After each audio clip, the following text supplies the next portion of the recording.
Rania, the Robber's Daughter, Chapter 9. Bumper was feverish for 3 days. He was very sick, and lay inert. But Lovis had many medical skills, and cared for him like a mother with her herbs and compresses. To everyone's surprise, he got up on the 4th day, weak in the legs, but otherwise quite spry. The arrow had struck a neck tendon, and as the tendon healed, it contracted more and more. This made Bumper's head tip to one side, which gave him a rather melancholy appearance, although he was just as bold and merry as ever. All the robbers were glad he had survived, and they were only joking when they sometimes shouted, "Skewhead!" when they wanted him for something, and Bumper was not at all distressed. The only one who was distressed was Rania. The hatred between Matt and Borka made life hard for her. She had believed that their hostility would gradually die away, but instead it had flared up and grown dangerous. Every morning when Matt rode out through the Wolf's Neck with his robbers, she wondered how many of them would come back unscathed. She was not content until they were all gathered around the long table again at night. But next morning the anxiety was there again. One day she asked her father, "Why do you and Borka have to be out for each other's blood?" "Ask Borka," said Matt. "He shot the first arrow. Bumper can tell you that." But Lovis, too, finally spoke up. "The child has more sense than you have, Matt. This can only end in bloodshed and misery, and what good will that do?" Matt was enraged to find both Rania and Lovis against him. "What good would it do?" he shouted. "What good would it do? It would get Borka out of Matt's wood at last. Can't you understand that?" "And does it have to be done by bloodshed, so that everyone is dead before you give in?" Rania asked. "Is there no other way?" Matt glowered at her. It was all very well to squabble with Lovis about it, but to have Rania disagree with him was more than he could stand. "You find another way, then, since you're so clever. You get Borka out of Matt's fort. Then he can settle down as peaceful as fox muck in the forest, and all his thieving hounds with him. I won't lay a hand on them." He stopped and thought for a little. Then he muttered, "But if I'm not allowed to kill Borka, at least I'll be known as a knave among robbers." Rania went on meeting Birk in the woods every day. That was her consolation. But now she was no longer able to enjoy the spring carelessly, and neither was Birk. "Even spring has been ruined for us," said Birk, "by a couple of bad-tempered old robber chieftains with no sense." Rania thought it was sad that Matt had turned into a bad-tempered old robber chieftain with no sense. Her Matt, her forest pine, her strength. Why did it feel to her now as if Birk were the one she should turn to when there was trouble? "If I didn't have you as a brother," she said, "I don't know." They were sitting by the lake, and all the splendor of spring was around them, but they scarcely noticed it. Rania was thinking, "But if I didn't have you for a brother, I might not mind that Matt wants to do away with Borka." She looked at Birk and laughed. "So it's your fault that I have so many worries." "I don't want you to have worries," said Birk, "but it's hard for me too." They sat for a long time with their troubles, but they were together, and that was a comfort. "It's upsetting, not knowing who is alive and who is dead when evening comes," said Rania. "No one has died yet, though," said Birk. "But that's only because the sheriff's men have started swarming through the woods again. Matt and Borka simply don't have the chance to kill each other. They have their hands full keeping away from the soldiers." "Yes, that's true, and it's a lucky thing," said Rania. Birk laughed. Imagine the sheriff's men being useful. Who would have thought it? All the same, it's something to worry about, Rania said. And I think you and I are going to have to be worried all our lives. They went and watched the wild horses grazing. Villain and Savage were with the herd, and Birk whistled to them. They lifted their heads and looked rather thoughtful for a moment. Then they went on grazing.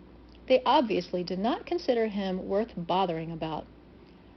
You are beasts, said Birk, no matter how good-natured you may look at the moment. Rania wanted to go home. Thanks to a couple of bad-tempered old robber chieftains, it was no fun staying in the woods anymore. That day, like all other days, she and Birk separated long before the wolf's neck and far from all robber tracks. They knew where Matt usually came riding home and where Borka's paths ran, yet they were always worried that someone might see them together. Rania let Birk go ahead. I'll see you tomorrow, he said, and off he ran.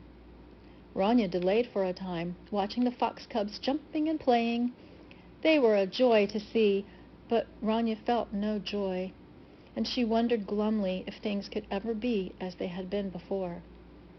Perhaps she would never again rejoice in the forest as she once had. Then she turned toward home.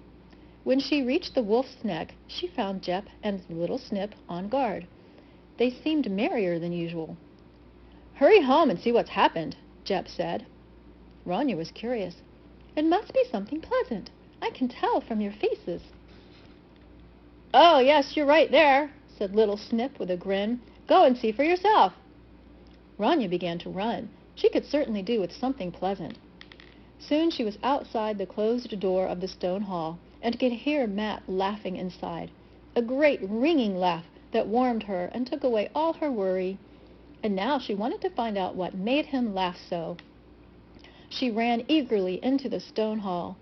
As soon as Matt caught sight of her, he rushed forward and threw his arms around her. He lifted her high in the air and swung her around, quite carried away. Run, you darling, he shouted.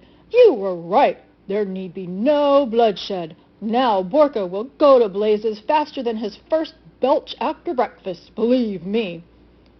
How so? Asked Rania. Matt pointed. Look there. Look who I've just caught with my own hands. The stone hall was full of excited robbers jumping around and making a noise, so at first Rania could not see what Matt was pointing at.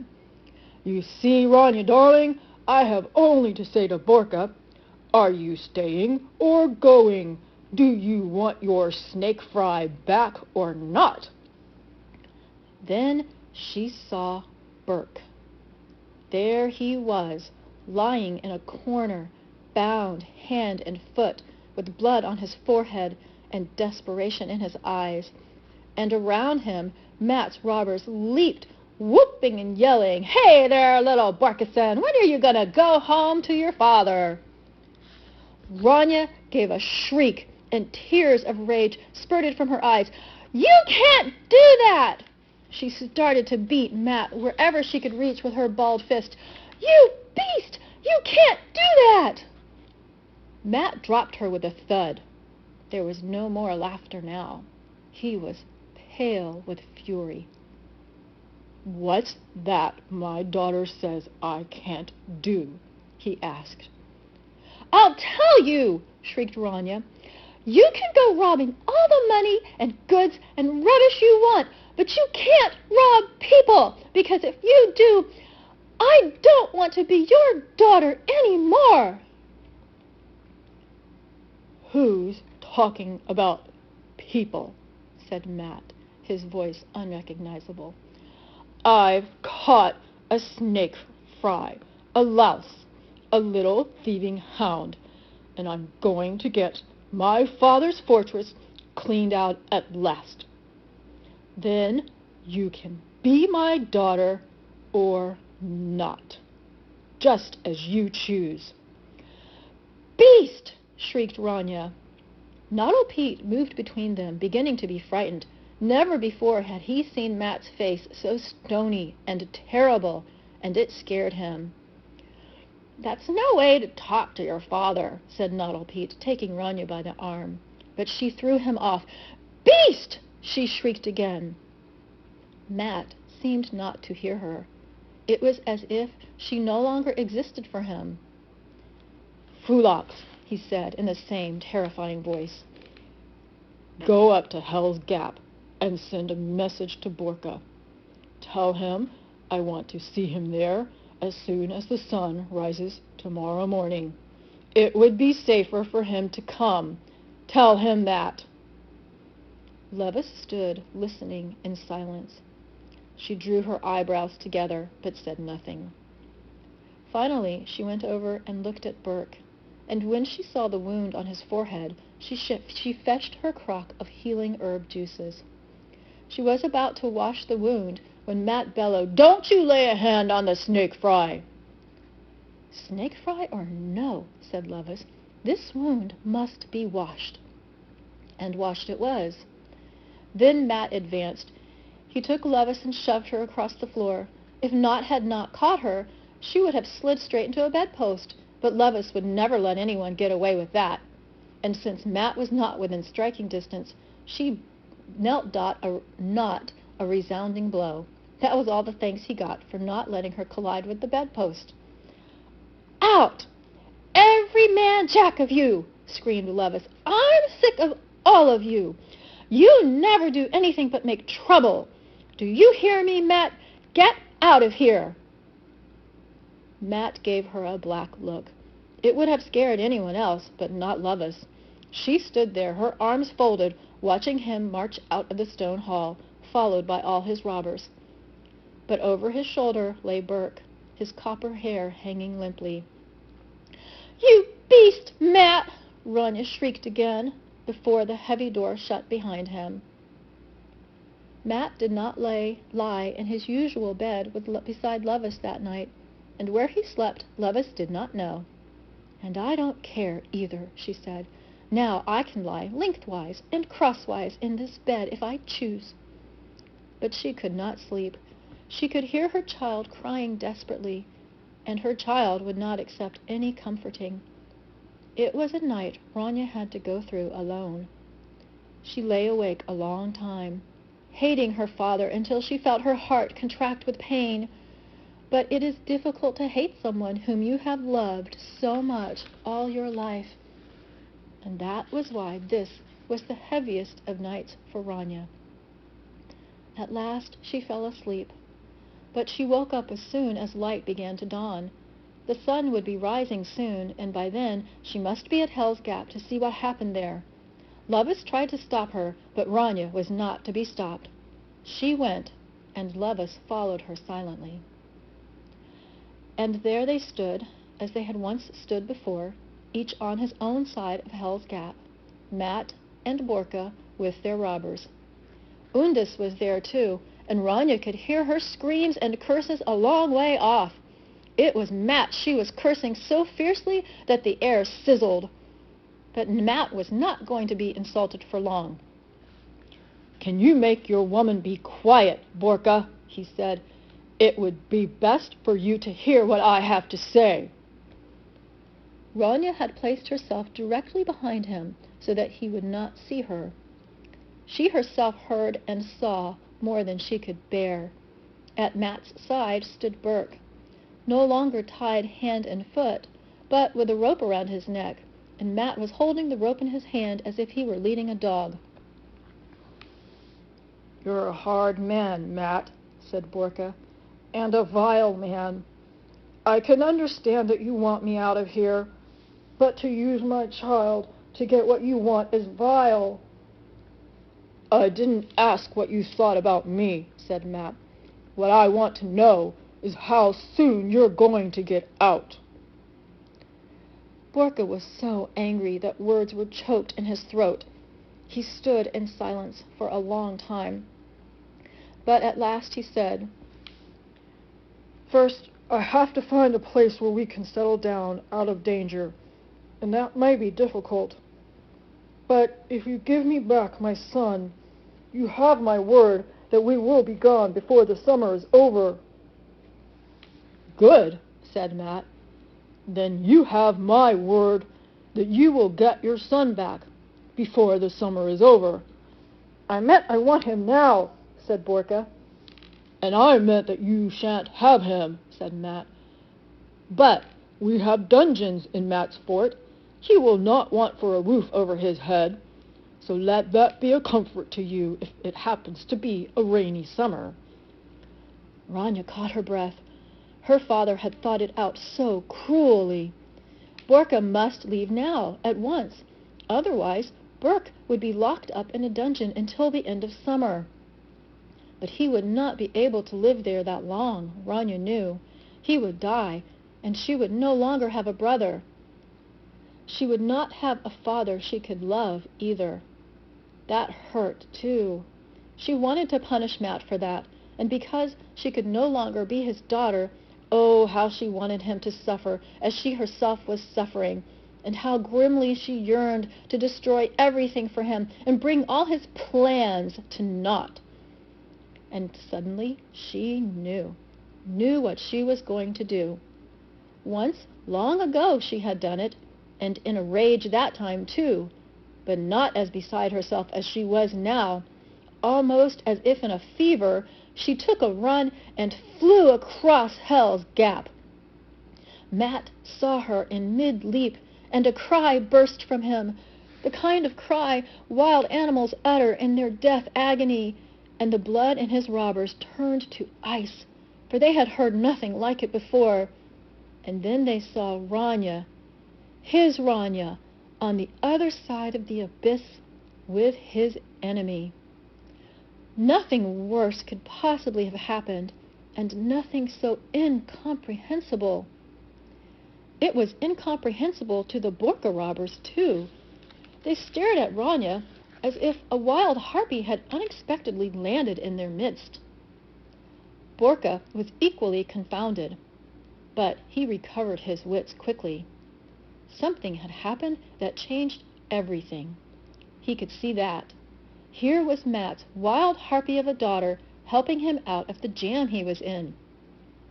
Why she should do anything so senseless, he had no idea, but he hastened to put a rope around her neck and laughed to himself as he did it. Then he shouted to Matt, "We have dungeons underground on our side, too. Your daughter will not want for a roof over her head either if it happens to be a rainy summer. Comfort yourself with that thought, Matt." But Matt was beyond all comfort. Like a wounded bear, he stood there, rocking his massive body, as if to subdue some unbearable torment. Rania wept as she watched him. He had dropped the rope that held Birk prisoner, but Birk still stood there, pale and crushed, looking across Hell's Gap at Rania. Then Undis stepped up to her and gave her a slap. "Yes, cry! I'd do the same if I had a beast like that for a father." But Borka told Undis to hold her tongue. She was not to interfere, he said. Rania herself had called Matt a beast, yet now she wished she could comfort him for what she had done to him that had made him suffer so terribly. Lovis, too, wanted to help him, as always when he was in need.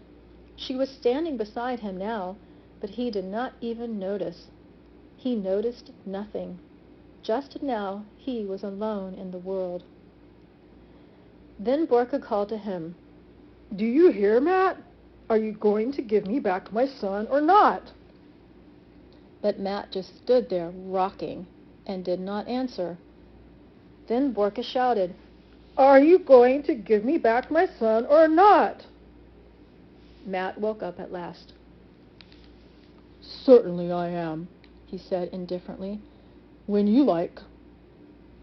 "When I like is now," said Borka. "Not when summer is over, but now." Matt nodded. "When you like, just as I said." It was as if it no longer concerned him. But Borka said with a grin, "And at the same time, you will get back your child. Fair exchange is no robbery. You know that, you scoundrel." "I have no child," said Matt. Borka's happy grin faded.